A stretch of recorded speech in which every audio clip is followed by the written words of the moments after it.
How'd it go? It was a good day. Wasn't as physical as last scrimmage. The reason being we did a lot of what we call thud work instead of live work throughout the entire time. It was about 50-50 today, whereas last scrimmage was 100% live work. You know, we're 12 days out. You don't have a waiver wire in college. You lose some guys, you got what you got. And so we erred on the side of being cautious, particularly with the ones. But we still got good work done. It was a productive day and another step forward for us. What did you see from your quarterbacks? Good stuff. They're still doing a great job. We'll definitely have a guy named on Monday.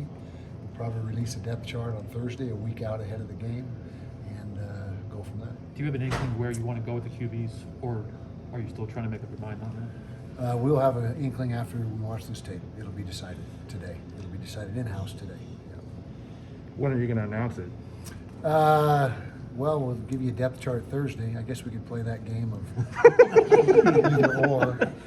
I don't know if that serves any benefit for us, but Thursday you'll have a depth chart of our projected starters.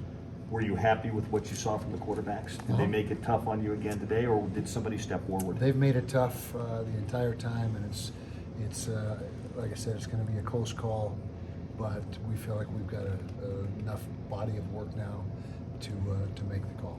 And they're both really good players, so I can tell you that. And we've got a good situation in that regard where we're picking from two guys that are both very high quality quarterbacks. What's your situation with wide receivers? Do you have the depth that you feel like you could need?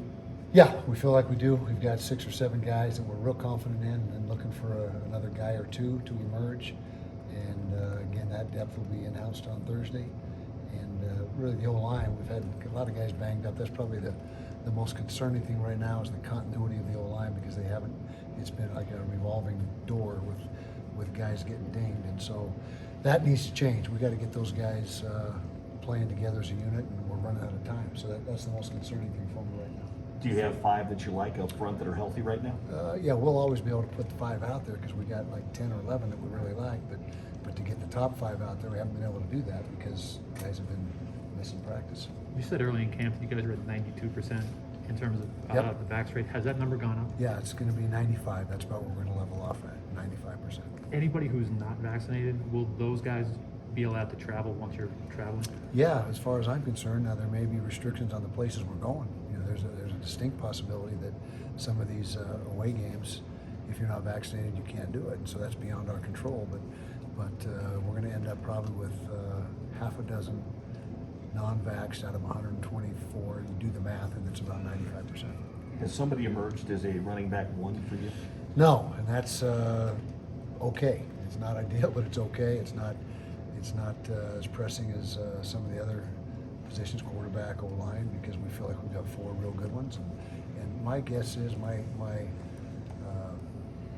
fairly certain that those guys will separate themselves and sort themselves out in the first game or two, and